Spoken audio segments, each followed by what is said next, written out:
Imagine a night with zero light. No moon, no stars breaking through. You cannot see 10 feet ahead of you. Every shadow becomes a question. Something is watching you and you have no way to know. Every sound becomes a threat. You are afraid to even take a step. This is the world before fire. Then, one ancestor captured a spark. They fed it dry grass. Stone struck against stone again and again. Then twigs, then branches. Fire was born in human hands, the only light for miles. For the first time, darkness had a border. A flickering flame became a wall no wall could match. Predators that once moved freely now stopped at the edge of the light. They would not step inside it. Light had drawn a line the dark could not cross. Inside the circle, you were safe. Fire had become the first wall, and the dark backed away. The same plane. A completely different night. But fire demanded a price. It needed to be fed constantly, or it would die. So someone always sat awake. This was the first night watch, guarding the only thing standing between the tribe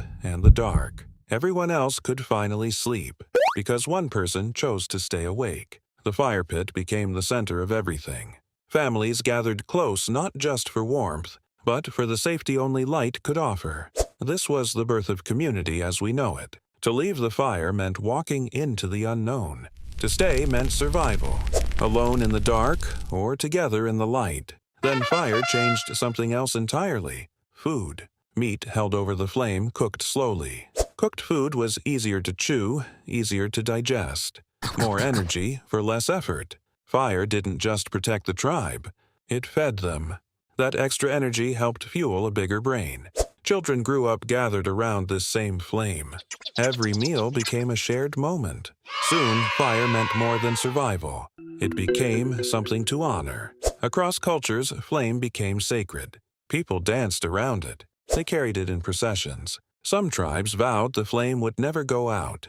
Someone was always chosen to keep it alive. Then they learned to carry the fire with them. A burning branch became the first torch. Now light could move. Humans could explore dark caves, cross dangerous terrain, hunt long after the sun went down. The torch turned fear into freedom. But fire was wild. It spread. It devoured. One spark in the wrong place could destroy everything they had built. Watching it grow too large was terrifying. They fought to control what they had created. Fire needed to be tamed, not just started. So they learned to focus its heat. The forge was born. Air pumped into the flame made it burn hotter still, hot enough to shape metal. Stone tools gave way to something far stronger. Fire didn't just light the way, it built the way. Fire also needed a smaller home. Clay bowls held burning oil. The first lamps were born. Small, controlled flames that could sit safely indoors. No longer wild, finally contained. Light was no longer just outdoors. It could live inside a home. Homes were built around this idea. A permanent fire with a way to breathe. This was the hearth. Families gathered here every single evening. Someone always kept it burning. The hearth became the center of the home. A warm window meant a family was safe inside. Then came wax. Melted, shaped, wrapped around a simple wick. The candle was humanity's first personal, portable light. No open pit. No spreading danger. Just a small, steady flame you could carry anywhere. A candle in a window meant a home was awake. Darkness outside a door no longer meant danger inside it. For centuries, starting a fire took skill and time. Then came a tiny stick that changed everything. One strike, instant fire. What once took minutes now took a second. Fire had never been this easy to hold. Now anyone could carry fire in their pocket. As towns grew, so did the need to warn each other. A tower on a hill lit a massive fire. A warning, visible for miles. The next hill saw the smoke and lit their own. Like falling dominoes, the message traveled. A message could now travel faster than any messenger. Faster than any predator could ever run. As cities grew larger, so did the need for light beyond the home. Oil lamps were mounted on poles along the busiest streets. The first streetlights were born. One flame at a time, lit by hand every single evening. For centuries, this was the job. Walk the street. Light the lamp. Push back the dark every single night. Walking home after dark no longer felt like walking into danger. The same idea reached the coastlines too. Tall stone towers built to scan the open water, a guiding light against the darkest sea. Ships in the distance found their way home by it. Someone climbed those stairs every night to keep it burning. One flame, keeping an entire coastline safe. Fire, doing what it had always done. Warning, guiding, protecting. Then came a bigger leap. Gas, fire, running invisibly beneath the streets. Entire cities could be lit at the same moment. One turn, and a whole street came alive. For the first time, an entire city glowed after dark. It became a city of light. Fire wasn't just lighting streets anymore. It was powering machines. Coal fed the furnaces of an entire era. Fire turned gears. Fire built the modern world. Factories glowed long after the sun went down. Work no longer had to stop when daylight did. Even travel now ran on a controlled moving flame. Then, the final leap. Electricity. A glass bulb. No flame at all. Just a glowing filament. And suddenly, night could be turned into day with the flip of a switch. Cities exploded with light, all through wires instead of fire. The idea kept evolving, even after that. The same light, using almost none of the energy. Entire rooms lit evenly, efficiently. Even a screen in your hand became its own small light. Light without the heat, without the flame. A different kind of glow,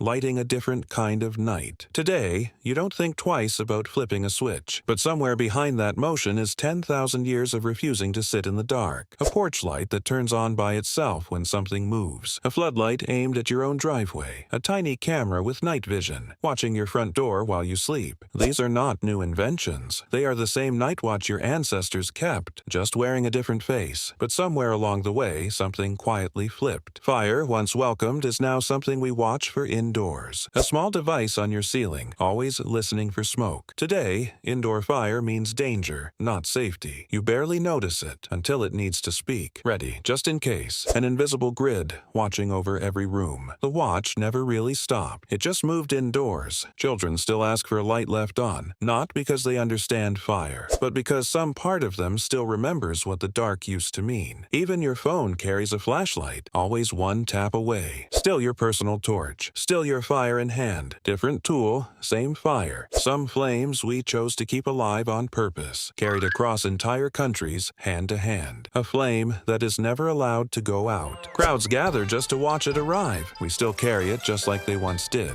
A single flame, still meaning something after thousands of years. And sometimes fire is simply for joy. We light up the sky just to celebrate. A celebration written in fire. Crowds cheering beneath the same element that once meant danger. Fire for joy, not just for survival. Somehow, it still brings people together. And every so often we go back to where it all started. We build a small fire and sit around it on purpose. We still gather around the flame, the center of the camp. Just like it was the center of the tribe. Faces lit the exact same way they were 10,000 years ago. Some things never really changed. We just call it camping now. Look closer at why a dark room unsettles you even now. Even in a world with almost no real predators left. The switch is new. The fear is not. Every streetlight you walk under is a descendant of a flame someone once guarded with their life. Every porch light left on is a small fire still being kept. You didn't invent the need for light. You inherited it. And every night, without even noticing, you still do exactly what your ancestors did. You push back the dark, one flame at a time.